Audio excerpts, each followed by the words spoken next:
Aliza, thank you so much for joining She Leads today. I am so excited to just talk to you more, learn from you. So thank you so much. I'm excited to have you on the show. Oh my God, thanks for asking me. Happy to be here. Of course. So Aliza, you are the founder and president of Leave Your Mark LLC, a consultancy in creative brand marketing, content development, and digital strategy.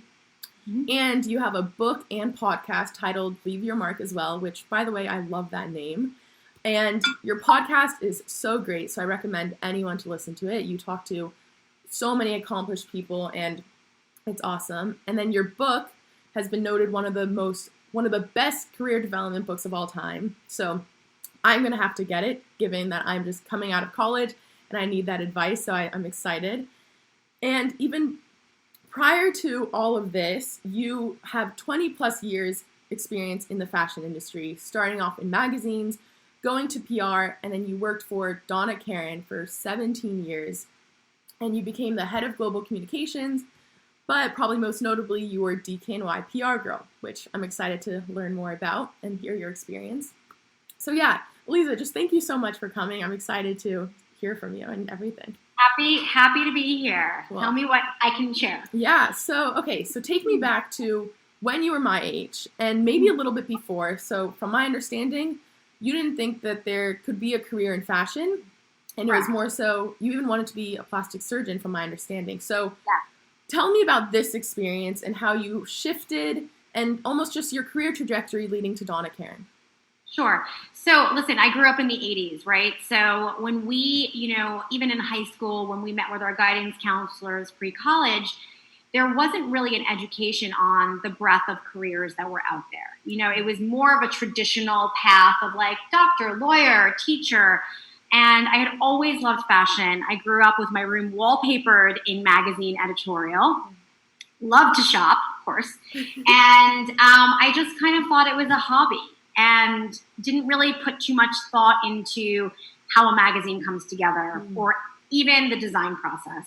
So I was really interested in science. I was good in science, and I was also artistic. So I thought, well, maybe if I can be a plastic surgeon, I can combine those two things. So I went to school and I majored in neurobiology and physiology. Yeah. And I took that all the way through. I mean, I graduated with a degree in that.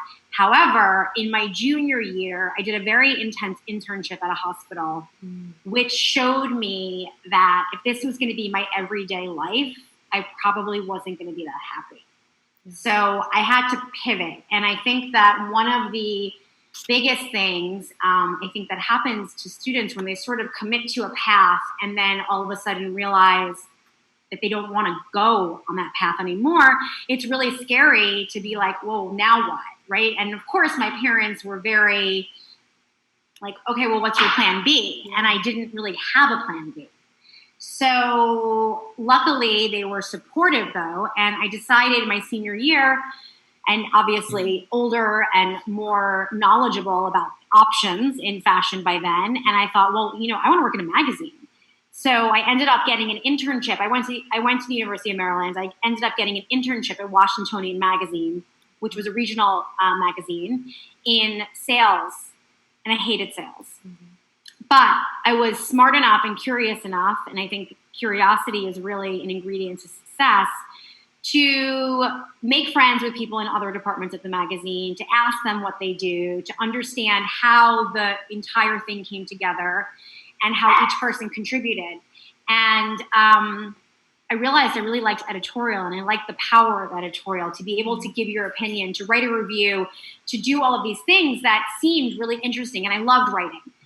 So I decided, so when everyone was sort of planning graduation / Europe trips after college, I realized I have no fashion experience. I didn't intern anywhere that is relevant to what I wanted to do, which was work at a fashion magazine. So I decided to forego that trip and instead apply to an internship. And I ended up getting one at Harper's Bazaar in accessories. Yeah. And just, to share, obviously my resume was not stellar. I mean, it was totally unrelated, but I was really honest in my cover letter about how I had grown up loving fashion and thought I was going to go on this path to be a doctor, and then made a pivot. And I was really hoping that they can help me get the experience that I was lacking. And I think the honesty and sincerity of that letter really resonated with the people who were hiring, because clearly there were probably tons of candidates who had more direct experience than me. And yet I got the internship. So that was really lucky too. I did that. That sort of put me on my path to work in accessories at Mary Claire. I did that for 2 years. And then at that point, I had an incredible boss and realized that I had taken on so much that I felt more senior than my title. And I felt like I should move up. But there really wasn't an opportunity to get promoted.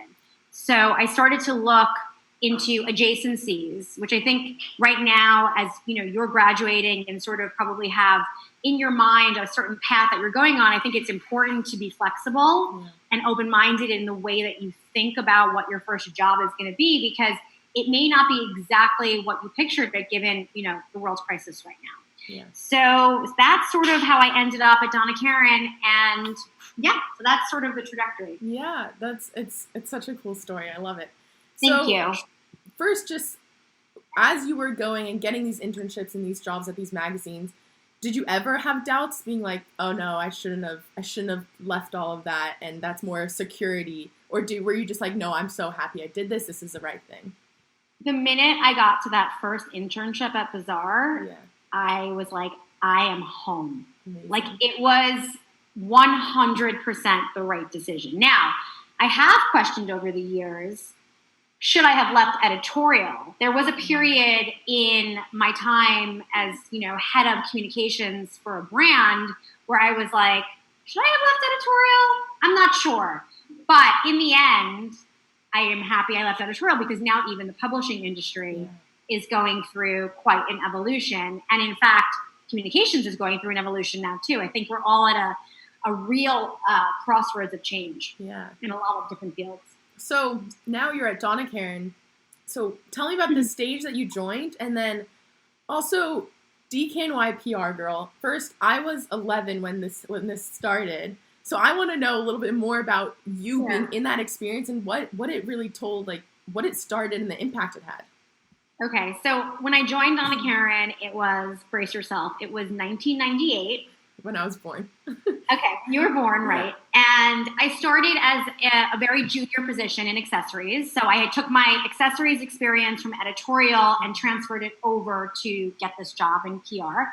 And, you know, my 17 years there sort of worked my way up the ladder of communications and taking on the luxury brand, which was Donna Karan New York at the time, and working in what we used to call traditional PR. So that meant, you know, everyday relationships with editors at magazines, which is where I came from.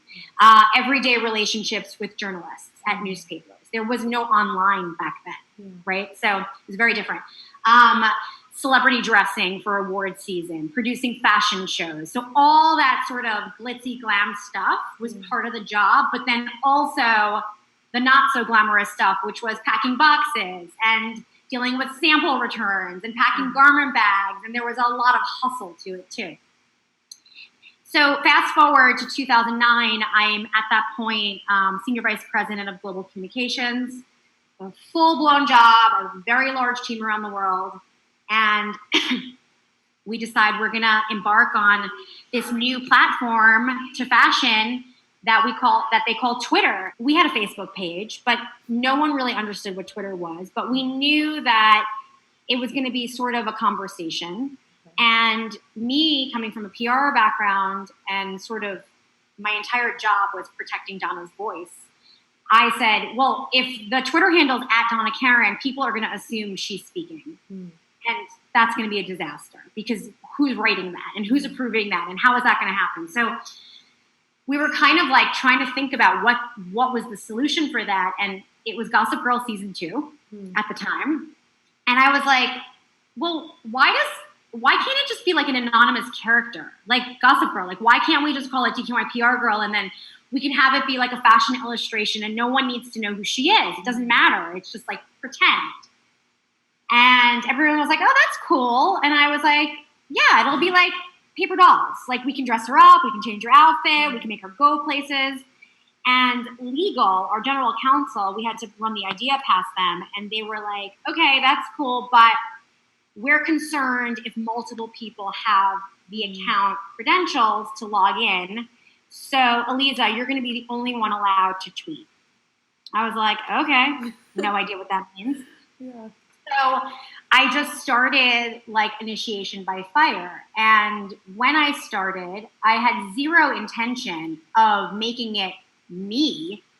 But when you have consistency in a voice, people start to catch on that it's always the same person. And I think what I paid very close attention to from a marketing perspective is not so much how the following was growing, but more so what kind of content generated engagement. So was my tweet about doing a fitting with Celeb X for the Golden Globes going to generate a greater response than me announcing that handbags are 20% off? Answer, yes. So I started to become a little bit of a guru with regard to content and how to tell the story of the Donna Karan New York and DKNY brands through the lens of a PR girl working in New York City, and all the glam and behind the scenes stuff. So very fly on the wall experience, and very focused on storytelling versus selling. And that was really the secret to success. So the account grew, and 2 years later, it was 2011. That was when Instagram launched, by the way. The account on Twitter is at 380,000 people. There's a ton of fashion brands who have now come on the platform. DKNY was really the first. And people were just obsessed with finding out who she was. And Teen Vogue had called me as me in my job, and they said, Aliza, we'd love to invite DKNY PR girl to come speak at our fashion summit. And I was like, well, she's anonymous. I'm not sure if she can do that. I'll get back to you. So I went into my boss, Patty, and I said, honestly, like, we were the first. It would be great if we can maybe think about like pulling back the veil on this and be able to speak at a conference like this and talk about the strategy and what we did. And so we decided to reveal me as the person behind the Twitter handle. And I did that through a behind the scenes of Fashion Week video, which is on YouTube. And what happened from that point was I knew that the Twitter account was really big, but I didn't quite know what the impact would be once I revealed myself as that person. So from a media standpoint, it was over 230 million impressions of this news.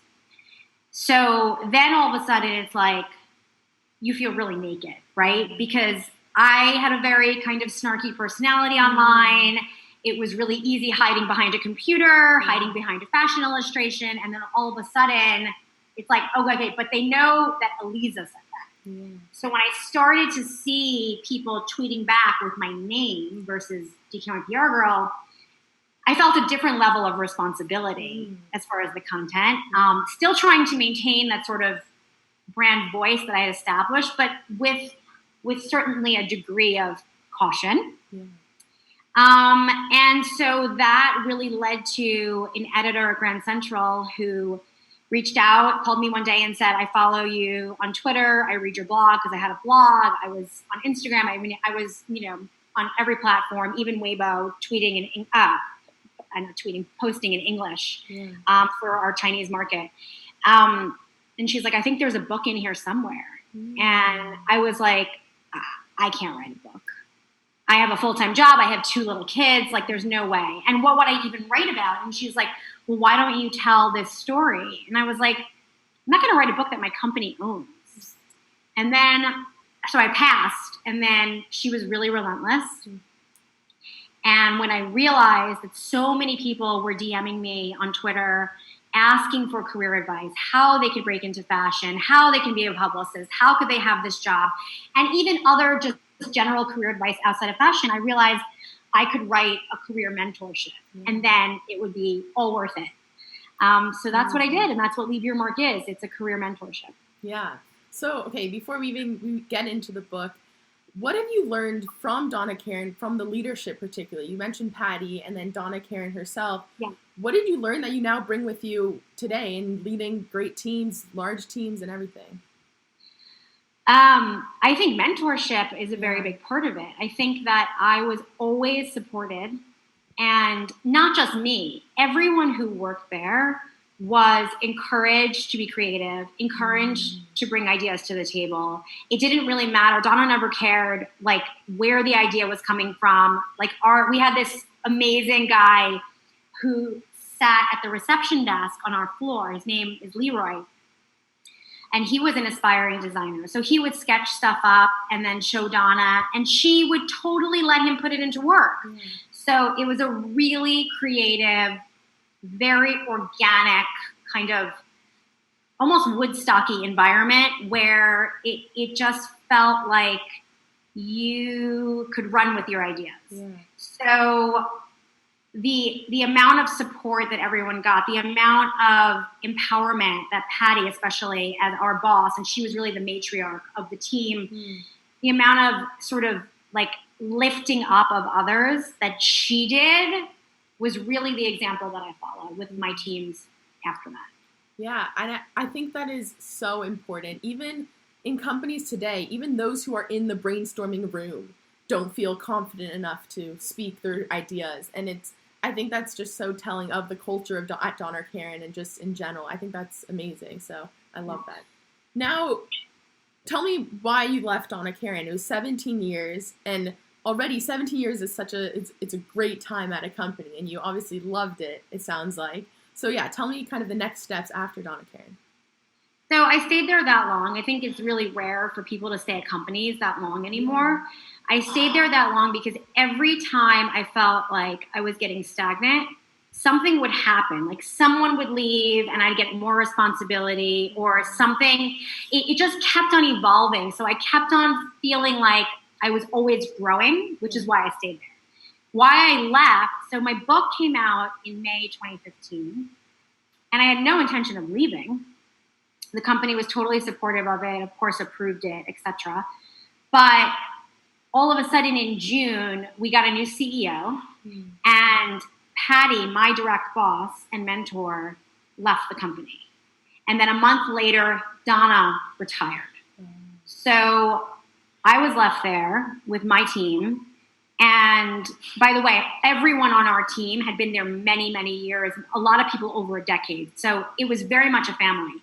So with those two sort of matriarchs gone, I felt like the soul had been ripped out. And even though they brought in great new creative directors and it was like a fresh new thing, it just felt like, I don't know, I think in college, with a science major, you're never quite done studying. And I always used to find what I used to say, like a good stopping point. Like I feel good about stopping right now. So I kind of recognized that it was probably a good stopping point for me to sort of wrap 17 years up with a bow. So I decided to produce the new creative director's first fashion show, which would be my last fashion show. And I basically gave them like 5 months notice. And I was like, listen, I'm going to go do my book press. I'm going to totally work on everything you need me to work on, but I think I'll leave the end of the year. And that's what we did. So it was a great ending to a really wonderful experience. Yeah, I love it. So I listened to your podcast where your sister interviewed you. So I know a little bit more about you. And one thing I want to ask is, you said you're not much of a planner and you really live what's in front of you, you achieve, and you make sure what's in front of you is successful, and then you move on to the next thing. So I'm wondering your thoughts, because I've talked to other guests and they're big on goal setting and writing down your goals and kind of working towards that 5 years, 1 year, whatever it is. So I want to hear your perspective on this like balance of not planning out and planning for the next 5 years versus just goal setting. I think we are specifically at a time right now in the age of COVID where you could have had the best laid plans and they're all out the window. So I've always been this way. I have never been someone who wants to think 5 years down the road, because I think that in a way, goal setting that far in advance makes you sometimes feel like a constant failure. Because if you're not sort of ticking off boxes and achieving, as you go to reach that goal, like, especially as a young person out of college, you've never worked. You have no idea how long it takes to achieve certain levels of things. So my mantra has always been like, what's my immediate goal? Like, where do I want to be in a month from now? Where do I want to be in next week? What do I want to do tomorrow? So I've always made it more, I would say, digestible bites, like bite-sized goals for me to be like, what can I do? And actually, the Leave Your Mark podcast is a perfect example, because I never planned to do a podcast, right? I had written this book 5 years ago. The fact that it's still around and people are posting it every day is a surprise, right? You can't plan for that. You have no idea what's going to happen when you write a book. And I wanted to do something creative again. And the thought of writing a book, I was like, oh, that's a really big project. Like, I think it's going to take too long. I don't know if I have the patience.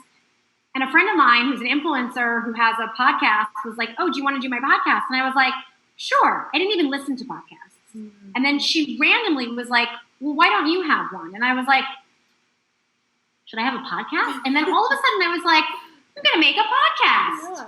So I started Googling how to make a podcast. And you start to think like, okay, should I like how long should I research this for? Like how buttoned up should I be? And I think a lot of times this pursuit of perfection paralyzes people to prepare and prepare and prepare. And then all of a sudden it's like years later, and guess what? Somebody who had the guts has already come out with your idea, because guess what? They did it, and no, it's not perfect, but guess what? It's out there. So I'm very much of the mentality that you have to start somewhere, and it doesn't have to be perfect, and you're going to evolve as you go. But to like wait for perfection, you'll never do anything. So I think that's hand in hand with the goal settings of these like macro plans, because I mean, you'll edit that document, that 5-year plan, till you're blue in the face, and it'll never be the same as it is ultimately. I think there are so many lessons that you just within that answer, but I think one thing is, well, one is just like the idea of waiting for perfection and like just waiting for that, because it's so true. I think so many people be like, no, it's not perfect, I can't do it yet, I can't do it. But you learn as you go, so it's okay. And then, so tell me a little bit about the idea of failure. And you almost have to give yourself permission to fail and what you can learn from it. So talk a little bit about that. So I wrote an article about this for Forbes. So in that 10 months that I left Anna Karen before I joined Alice and Olivia, I went back into corporate after 10 months. So during the 10 months of consulting, I kept track of all of my leads on an Excel document. So I would keep track of who I was networking with, who introduced me, because I felt like, okay, if I get a consulting gig from someone's introduction, I want to know who to thank. Right? And when you network as much as I do, like you really, like, I don't even remember who I spoke to last week. Like it becomes this blur. So I, with over 20 years in fashion, I have a really incredible network of very high level people. I was meeting with all these CEOs and meeting with all these people. And I think it's important to be really honest with yourself about your progress. So, you always think of like, when you're like behind a school bus or a bus driver and it's like, how am I doing? And it's that number behind. So I kind of have that for myself. It's like, how am I doing? Like, here's this really impressive spreadsheet, but how am I really doing? Like, what have I really accomplished? And at 10 months, I sort of did a gut check and I was like, you know what? Yes, I know a lot of fabulous people. people respond to my emails, people pick up my phone calls, people are willing to meet, but have I really built something sustainable? And the answer was no. So in this article for Forbes, which was entitled How You Know You're Not Meant to Be an Entrepreneur, I'm very honest about my sort of synopsis of, okay, I tried this, but I'm calling it a failure. And I'm calling for myself now to pivot. And maybe I'm supposed to work in corporate. And there's nothing bad about working for a company. Like, I think that's the other thing. Like, entrepreneurship has become very trendy in a way, right? Yeah. So, and certainly now, you know, with the job market the way it is, I think it'll even be more so. But there's nothing wrong with working and trying to build someone else's vision. Like, you can have an important seat at that table too. So that is really, I think when you're willing to say that you failed, especially publicly, it gives you permission to start over. I think people who are embarrassed about failure, who try to cover up failure, it becomes this really exhausting game of like trying to pretend you're someone you're not.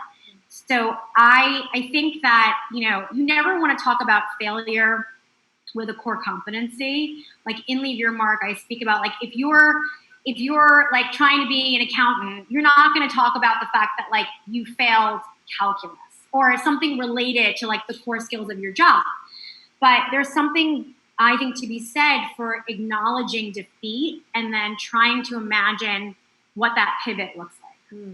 Yeah.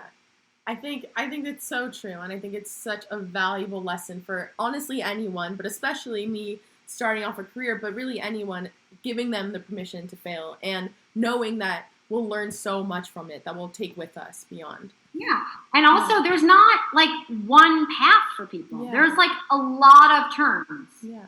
So, you know. Yeah. And so I think one thing that's also very cool in that story is the idea where you were writing things down kind of as you went on. You weren't, like usually people say, oh, I'll remember that I met that person or I'll remember, but that really doesn't happen and it's easy to forget. So is that something that you've kind of taken with you even now? Just the idea. Oh, I have it right this second. It's my networking Excel sheet. I love it. And then also I heard, okay, before we get into the final questions, I honestly can talk to you for hours. This is so interesting. So there's one thing where I read that you, similarly, where you keep track of things in the moment is the idea of your goal folder. Yes. So talk a little bit about the goal folder. Yeah. So working in a corporate structure, you know, you have year-end reviews, and I realized early on that you're not going to get promoted for doing your job. You're going to get promoted for going above and beyond your job. And we all do, you know, when you're working full time, there's a ton of stuff that gets done during the day, and there's a ton of wins and there's a ton of losses. And it's equally hard to keep track of both. The losses you probably remember more. But so I started to realize, you know, at year-end review, Donna Karen was part of LVMH, and we had a very formal review structure. It was like this online form. And every time it came that time, I'm like, oh, it was always such a burden to remember what we accomplished. And then when I would start to dig into it, I'm like, oh my God, I totally forgot about that. Oh my God, this happened. And it became this like guessing game of like, will I remember everything enough to convince my boss that I deserve promotion? Yeah. So I started just printing stuff out as I went. Like, you know, if we got the cover of Vogue, I would print out, you know, the cover of Vogue, put it in the goal folder. So by the end of the year, by the time it came time to like put that all into this review document, I would have this folder of like, here's all the stuff I did. Yeah. And it just, honestly, it's just more efficient than having to think about what happened, you know, 10 months ago. Yeah. And I'm sure for each one, you're giving way more detail and you're describing it better. And rather than, oh, I remember I did this, but, you know, like you kind of leave out some important things. So I think I'm going to use that for sure. I think that's great. Or even like, you know, if, you know, we had tons of vendors. So if I was negotiating a deal and I was able to, let's say, get talent for, 20% less than my budget. I'm not going to remember that. So I would print out stuff like that, print out the email that, confirms that I got that person 20% less and put that in the goal folder so that I would remember, and then maybe even mapping a pattern of multiple deals that came in under budget and then making that more of a feature. Yeah, definitely. I think that's great. So what is some advice that you can give not only to a recent grad, but also to women and females? Because there's definitely a difference. And I'm not sure where I read this, but females almost have this habit where they see a job post and they see, okay, these skills are required in order to apply. And women typically think, okay, I have this one, but I don't have these three, and I have this one, so I'm not going to apply. Whereas men, I think, are more like, oh, I have two of them, that's enough. So how do you balance that, and just what advice do you have to attack that? So first of all, I recommend to all your listeners that they read the article I just wrote for Forbes, which is geared toward the graduating class of 2020. Yeah, it's a great article. Especially advice for right this second. Right. And I think that with regard to the job profiles, we're at a time right now where people are not going to be as willing to have you learn on the job. So when you start looking for jobs, my friend Lauren McGoodwin has a book coming out called Power Moves, coming out May 19th. And she recommends that you print out 5 job descriptions for the same type of job in, one industry, and look across them and start circling the skills that are common among those 5 job postings, and making sure that your resume reflects those keywords and also that you have those skills. And if you don't have those skills, take an online course or figure out how to get them, because a lot of this stuff is self-taught, right? Especially everything in digital. So I think it's important to fill in those blanks, but also to remember that it's maybe less about having every single skill than it is about figuring out how to use your network in a really powerful way to be able to have someone serve you up as a possible candidate versus the black hole of applying online, because, there is that hidden job market. Jobs that are posted online most of the time are filled, but legally they have to post them online because everyone's an equal opportunity employer. So you kind of have to do the back end due diligence to really understand how to get yourself seen. Yeah, no, I think that's very important. And even printing out the job descriptions, I think one thing that's valuable is you almost learn the language that they're using. And then and by the way, a lot of the big companies are feeding your resume into a system. Yeah. So the computer needs to see those matched words, or you're not going to surface. Yeah, so true. Interesting. Okay, so Aliza, this has been so great. So I want to end off with 2 questions. So one, I know you've ended off some of your podcasts with this, but Aliza, how do you want to leave your mark? So what is most satisfying to me, truly, is paying forward what I've learned and supporting others.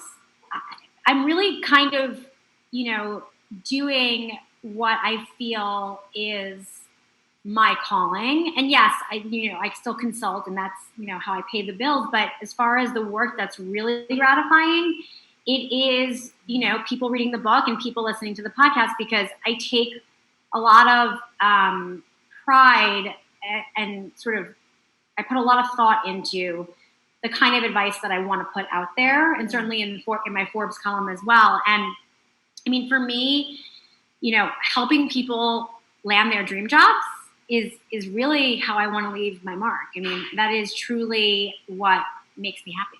Yeah, I love it. And you seem like such a great, helpful, even the way that you were so responsive to me, I was like, oh my God, I'm so excited. This is going to be great. So I think, everyone needs to have a door opened for them. Yeah. And I think if everyone, especially everyone who's listening, like, think about how you can help other people. I always say this, the most successful people I know, the first thing they say is, how can I help you? Yeah. And I think that's a really powerful question to ask. I love it. Okay, so last question that I ask everyone on She Leads is, what is a fun or weird talent that you have that no one else really knows about? So I'll go first. I'll go first. Go first. I'll go first. So I can throw grapes or blueberries into my mouth. Okay? Do it. And it's better with a partner, but it's just me, so here we go.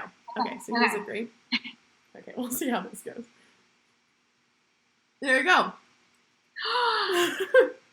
Very impressive. I definitely cannot do that. Thank you. So I'm pretty public about like my hobbies and skills. So like I'm someone who can cut hair. I can do makeup. I do my own hair color. As far as like talent that probably no one knows, I used to be pretty avid ice skater and skier, and I stopped it years ago, but those are definitely things that I never talk about, nor does anyone know that I can do. And I always joke, and you probably heard this on the podcast, about how like I'm not good at like summer sports, but I'm really good at winter sports. That's great. So I don't know if that's like a legitimate thing, but that's it. And I love it. I don't know. I think I don't know. I'm pretty open on social, so there's not much that people don't know. Yeah, no, that's a great one. I love it. So, yeah. So Aliza, I just want to thank you so much for coming on the show. I'm excited for especially people my age to just hear this and learn from you. And just go to your podcast and listen to these incredible episodes because I've loved them. And I'm going to get your book very soon because I need to read it. And so Great. Thank you. And I will tell you, there's a book coming out, and actually she's going to do my podcast next week. Alexandra Carter is an award-winning Columbia law professor who teaches negotiation. And her book is called Ask for More. Yeah. And it's 10 steps to negotiate. And she actually trains the UN.